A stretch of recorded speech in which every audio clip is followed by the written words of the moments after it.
देखिए, आज हम देखने वाले हैं मुद्रा के बारे में। इकोनॉमिक्स में एक टॉपिक ऐसा है जो बिहार दरोगा एग्जाम के लिए काफ़ी इम्पोर्टेंट है। ध्यान से समझिएगा, ओके? हर बिहार दरोगा एग्जाम में मुद्रा से क्वेश्चन आया है, इसलिए हम ये मुद्रा टॉपिक लेके आए हैं। ठीक है, तो चलिए समझते हैं। मुद्रा किसे बोलते हैं? जो मुद्रा के रूप में काम आ जाए, मुद्रा का कार्य कर दे। जैसे 2000 रुपये का नोट है आपके पास, तो मुद्रा के अंतर्गत आएंगे? आएंगे? नहीं आएंगे, क्योंकि 2000 रुपये का नोट बंद हो चुका है। आपके पास 500 रुपया है, वो मुद्रा के रूप में आएंगे? आएंगे, क्योंकि 500 रुपये से कोई चीज आप खरीद सकते हैं, राशन पानी कुछ भी खरीद सकते हैं। तो जो काम आ जाए उसी को मुद्रा बोलते हैं, कोई दिक्कत नहीं है। चलिए आगे। मुद्रा, मुद्रा जो है विनिमय का माध्यम बनता है। मुद्रा से आप कोई वस्तु खरीद सकते हैं। ठीक है, मुद्रा जो है भुगतान का माध्यम बनता है। मुद्रा दे के आप कोई वस्तु का भुगतान कर सकते हैं। मान लीजिए ये पेन खरीदे हैं, मार्कर, तो मुद्रा दे के क्या कर सकते हैं? भुगतान कर सकते हैं। ये मुद्रा का क्या हो गया? कार्य हो गया। ओके, वस्तु विनिमय प्रणाली क्या होता था? पहले प्राचीन समय में होता था, सिंधु घाटी सभ्यता के समय में, कि कोई वस्तु दिए उसके बदले मुझे दूसरा वस्तु मिलेगा। ठीक है, मान लीजिए हम गेहूं दिए 10 केजी, तो 10 केजी मुझे क्या मिलेगा? चावल मिलेगा। ठीक है, ये वस्तु विनिमय प्रणाली। इसका नुकसान भी होता था। नुकसान क्या है? तो इसे आप संचित नहीं कर सकते हैं, संचय का अभाव रहता था, संचय का अभाव रहता था। ठीक है, मान लीजिए गेहूं 10 केजी दिए, 10 केजी आपको चावल मिल गया, लेकिन आपके घर में जो है एक ही व्यक्ति है, 10 केजी चावल खा पाएंगे? एक के महीना के अंदर खत्म करना है। लेकिन अगर वही 10 केजी चावल के बदले आपको 10,000 रुपया मिल जाए, तो आप क्या कर सकते हैं? बैंक में रख सकते हैं, भविष्य में काम आएगा, वो बैंक में पैसा रखेंगे तो। ठीक है, तो क्या हो गया? संचय कर सकते हैं। लेकिन वस्तु विनिमय में क्या होता था? संचय आप नहीं कर सकते हैं। ठीक है, संचय, तो कहीं ना कहीं वस्तु विनिमय में क्या होता था? संचय का अभाव होता था। ठीक है, इसीलिए वस्तु विनिमय प्रणाली को हटा के मुद्रा विनिमय प्रणाली लाया गया था। ठीक है, आधुनिक समय में मुद्रा विनिमय प्रणाली चल रहा है। मुद्रा देंगे तब आपको कोई वस्तु मिलेगा, कोई दिक्कत नहीं है। आगे आगे मुद्रा का कार्य समझिएगा। मुद्रा का कार्य क्या होता है? मुद्रा के कार्य जो है, ये 2 कार्य हैं इसके, प्राथमिक कार्य और द्वितीयक कार्य। प्राथमिक कार्य और द्वितीयक कार्य समझते हैं। प्राथमिक कार्य में क्या क्या होता है समझिएगा।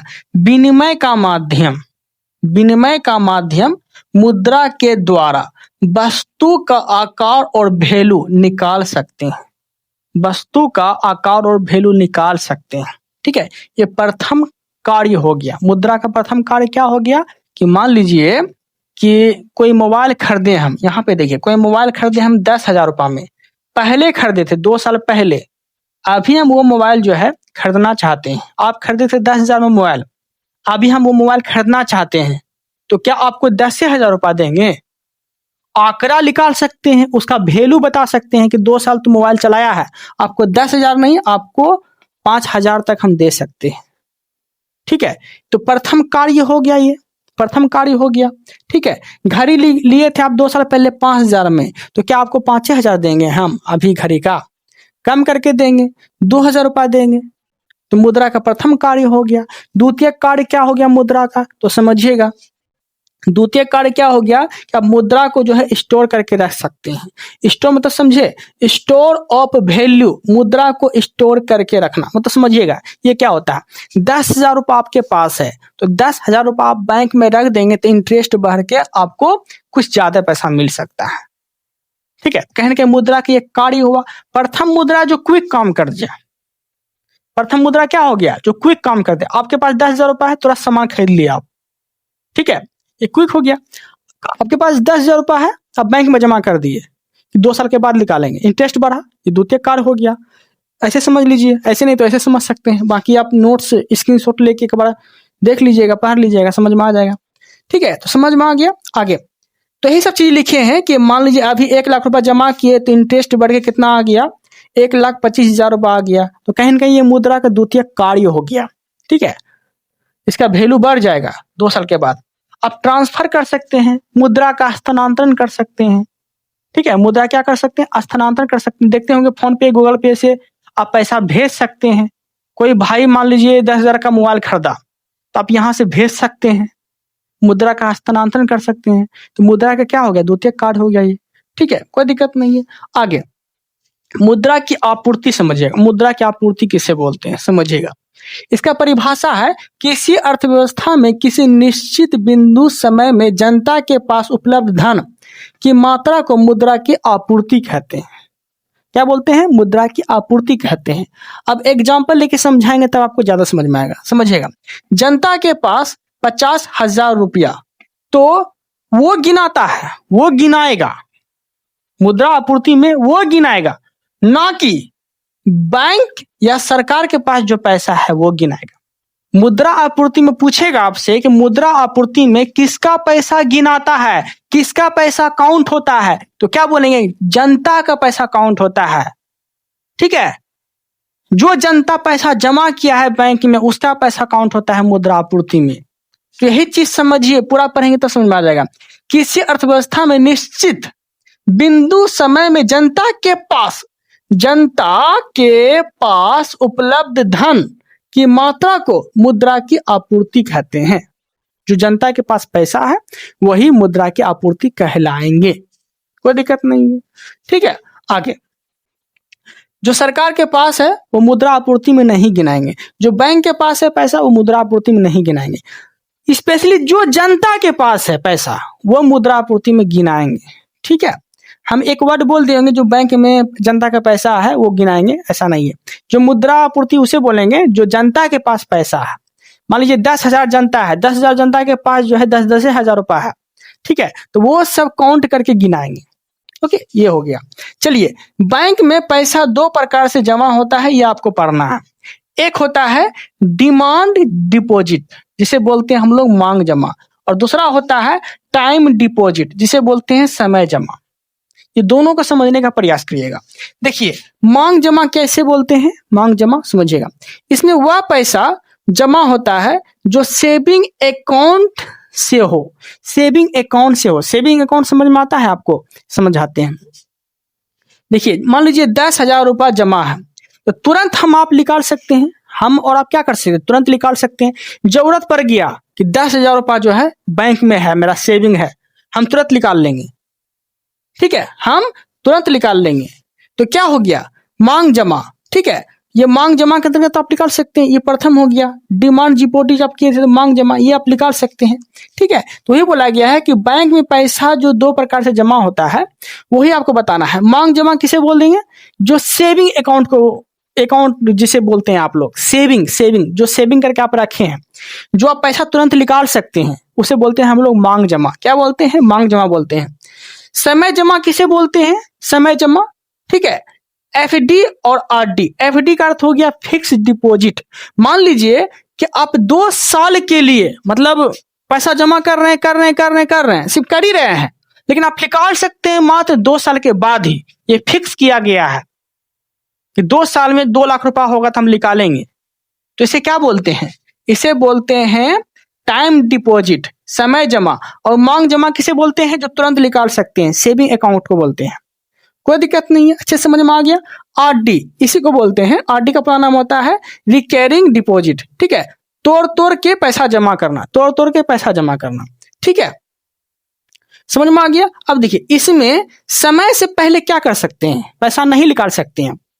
जो समय से पैसा नहीं निकाल सकते हैं उसे बोलते हैं समय जमा, और जो कभी पैसा आप निकाल सकते हैं उसे बोलते हैं मांग जमा।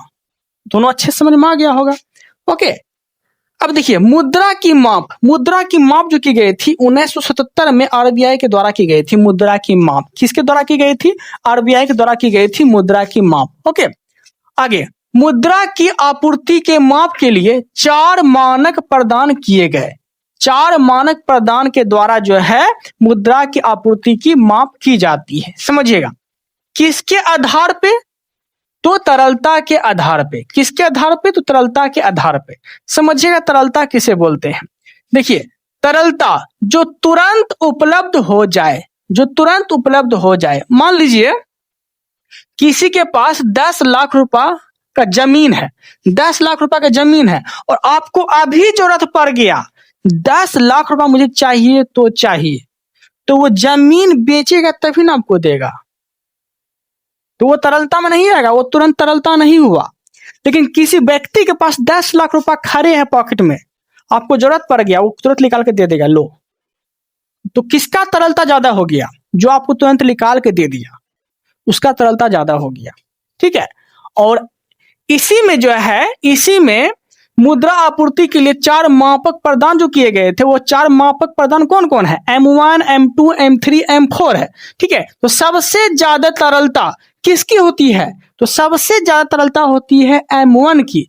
किसकी होती है? M1 की होती है। और M1 में जो है क्या क्या चीज काउंट होता है वो समझिएगा। जनता का पैसा क्या होता है?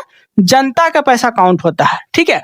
RBI के पास जो धन है वो काउंट होता है, जनता का पैसा और RBI के पास जो धन है वो काउंट होता है, कोई दिक्कत नहीं है। आगे, बैंक में जमा जनता का पैसा वो सब काउंट होगा, ठीक है।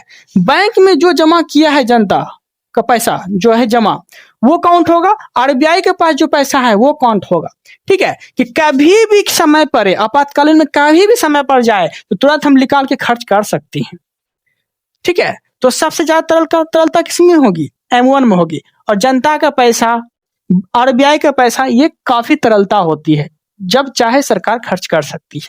तो तुरंत जो खर्च कर दे, तुरंत जो उपयोग आ जाए उसे बोलते हैं M1 के अंतर्गत रखा गया है। सब ज्यादा तरलता उसी की होती है, ओके। अब देखिए, M1 की तरलता सबसे ज्यादा होती है, इसे क्या बोलते हैं? इसे नैरो मनी बोलते हैं, इसे नैरो मनी बोलते हैं। M1 को कौन सी मुद्रा बोलते हैं? संकुचित मुद्रा। संकुचित मुद्रा को ही बोलते हैं इंग्लिश में नैरो मनी, याद रखिएगा। आगे देखते हैं M2। M2 में क्या क्या चीज काउंट होता है समझिएगा। M1 का जितना ही पैसा आया, M1 में कौन कौन आया था? बैंक में जितना जमा पैसा है जनता का वो आ गया था, RBI के पास जो जमा पैसा था वो आ गया था, ठीक है। तो समझिएगा, M1 का जितना भी पैसा है सब M2 में काउंट होगा, प्लस डाकघर का पैसा। डाकघर का पैसा, M1 का जितना पैसा है वो काउंट होगा, प्लस डाकघर का पैसा काउंट होगा। किसमें? M2 में। किसमें? M2 में, ठीक है। M2 को लिक्विड मनी भी बोलते हैं। क्या बोलते हैं? लिक्विड मनी भी बोलते हैं, याद रखिएगा। आगे देखते हैं M3। M3 में देखिए क्या क्या चीज काउंट होगा। M3 में क्या क्या चीज काउंट होगा? M1 का पूरा पैसा काउंट हो जाएगा, M1 का पूरा पैसा काउंट हो जाएगा, प्लस फिक्स डिपॉजिट जो समय के साथ जमा होता था, समय से पहले आप नहीं निकाल सकते हैं, वो पैसा काउंट होगा। RD मतलब वही हो गया, रिकरिंग डिपॉजिट होता है, ठीक है, वो पैसा काउंट होगा। तो M3 में क्या क्या काउंट होगा? M1 का पूरा पैसा, फिक्स डिपॉजिट, RD, ये सब काउंट होगा। जो समय से पहले आप नहीं निकाल सकते वो सब काउंट होता है किसमें? M3 में। कोई दिक्कत नहीं है। जो पैसा जमा होता है उसे फिक्स डिपॉजिट, ठीक है, यही चीज हो गया। FD मतलब यही चीज हो गया, फिक्स डिपॉजिट यहाँ पे लिख दिए हैं, ठीक है। M3 को ब्राउन मनी भी बोलते हैं। M3 को कौन सी मनी बोलते हैं? ब्राउन मनी ही बोलते हैं। क्या बोलते हैं? ब्राउन मनी ही बोलते हैं। इसे हिंदी में बोलते हैं व्यापक मुद्रा। क्या बोलते हैं? व्यापक मुद्रा। M3 को क्या बोलते हैं? व्यापक मुद्रा बोलते हैं। और M3 में क्या क्या कौन कौन पैसा आएंगे? तो M1 का जितना पैसा है वो आ जाएंगे, ठीक है। RD FD जिसे बोलते हैं फिक्स डिपॉजिट, ठीक है, वो सब पैसा काउंट हो जाएंगे, ओके। M4 में समझिएगा, M4 में M3 का टोटल पैसा काउंट हो जाएंगे। मतलब कि RD FD समय के साथ जो पैसा जमा होता था वो सब काउंट हो जाएंगे। RD FD M1 ये सब काउंट हो जाएंगे किसमें? M4 में, ठीक है। प्लस पोस्ट ऑफिस का पैसा, पोस्ट ऑफिस का पैसा, ये सभी काउंट हो जाएंगे।